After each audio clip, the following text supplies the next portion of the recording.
Hello again. Thank you very much for joining me here on Movie Ninja.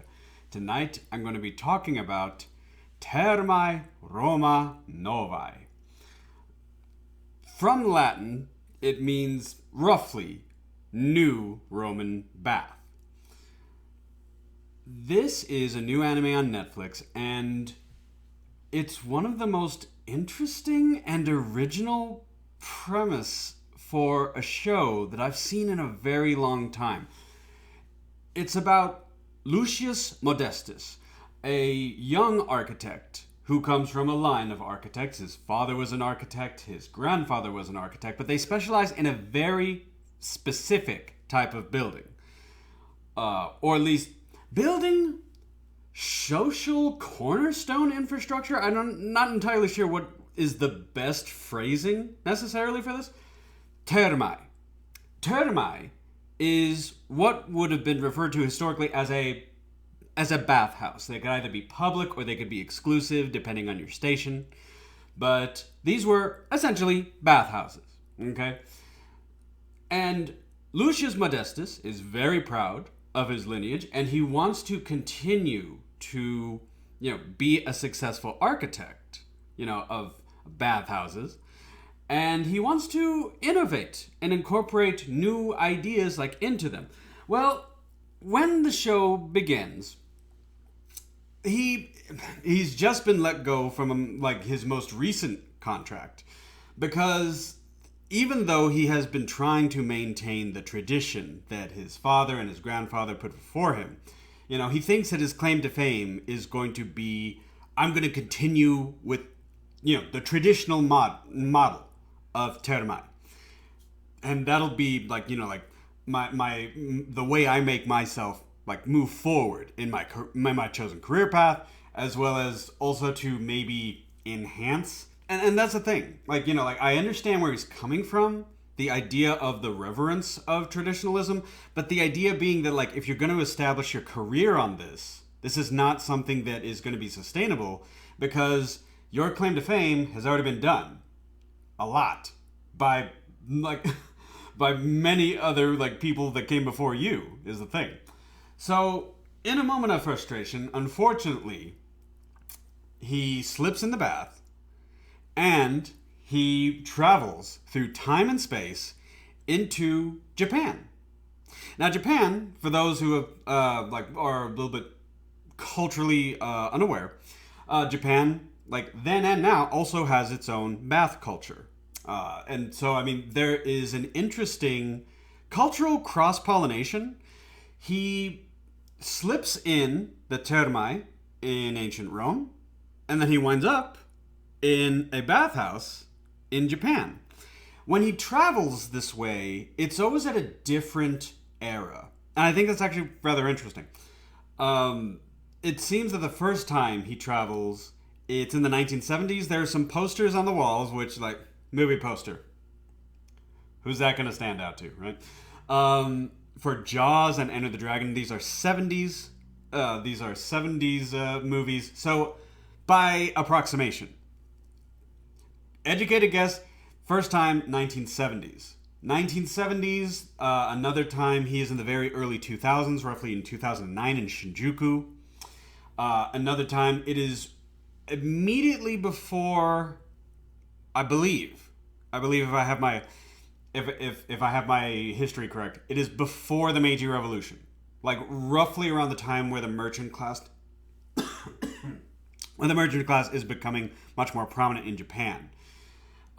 Whenever he appears in Japan, people just kind of accept that, okay, well, there's a foreigner and he's nude, but then again, so are we, because we're in a bathhouse. So the crossover by time and space is always taken kind of as a fluke. No one really sort of outs him as, oh wow, there's a foreigner, oh my goodness, what's he doing? Because he's usually always approximate to a public bath facility. And people say, well, okay, he's a little bit lost. He must be a tourist. Those foreigners, they're always getting lost. Whatever. And so he just is redirected, through the help of the locals or whoever's immediately around him, to sort of like, you know, for like to help him as well as to help him enjoy, you know, the Japanese bath experience. Throughout the course of the series, he does several of these trips through time and space, and every single time he brings back something with him. Sometimes it's physical. It's an actual material from the time that he was there. It can either be a bath appliance, an animal, like oddly enough, or it could just be some sort of, you know, the inspiration for something. There's an episode where he visits, I guess you could call it like a plumbing outlet, like manufacturer or like a warehouse, and someone puts on a flat screen TV and puts on an image of some jellyfish. So he comes up with this idea, oh, what if I incorporate an aquarium directly into the wall of a tub fixture? Like, you know, like opposite of a tub fixture. It's like, oh, yes. It was like, and he's always impressed, like, oh, these, you know, like these people, they're so advanced. And he experiences a reverence for the Japanese without ever like actually having a long-term investment in their time period whenever he goes, because he usually goes for like a few hours or less, you know, it depends. But either which way, there's always some sort of innovation that inspires him and makes him reflect, like, oh yes, like, you know, like this is something that Rome should have. Like he does take his chosen career path very seriously, and he holds it up as a cornerstone of Roman civilization and as a means of progress to bring Rome forward. It's like, oh yes, if people have the bathhouse to meditate and restore themselves, body and soul, then, you know, like then Rome will continue ad infinitum, whatever. But it has a very lighthearted humor. A lot of it is just culture clash. He's kind of like taken aback by the, you know, by the advancements that they have, by certain cultural touchstones. Instead of leaning in towards innovation with Japanese bathhouses and appliance conveniences, instead of innovating towards like technologically, and there's a lot of minimalism as a means of shortcutting towards just, like I said, convenience. And this is something like minimalism.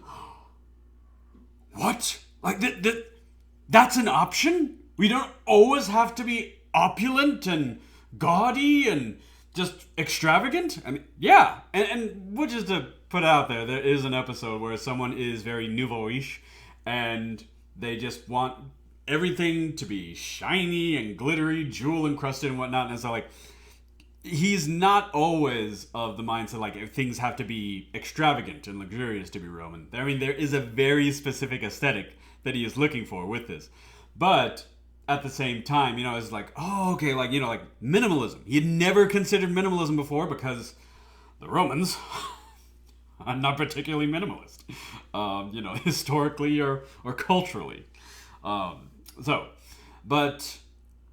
Thermae Romae Novae is a very interesting show.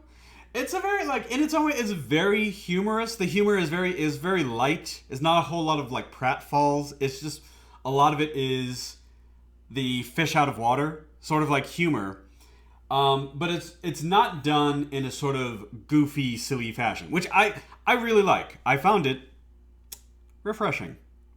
And yes, I made that joke. Anywho, so like, this is a show about a time-traveling Roman that makes bathhouses. That's fine, whatever. But anyway, I recommend it. A majority of the episodes really only clock in at about 15 to maybe 20 minutes.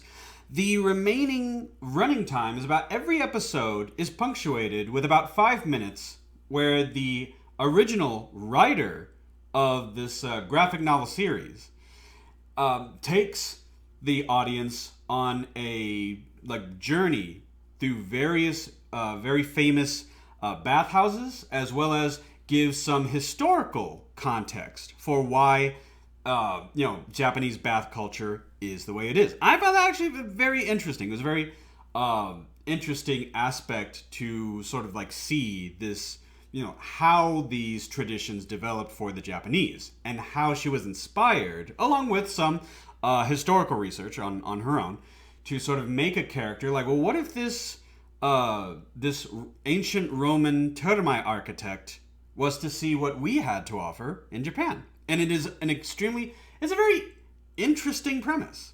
It's a very interesting premise. It's very lighthearted and humorous in its own way. But I highly recommend it. So, what do you guys think? Have you seen the show? Let me know what your thoughts are in the comments below. Thank you very much for joining me here on Movie Ninja, and I hope you have a great rest of the day.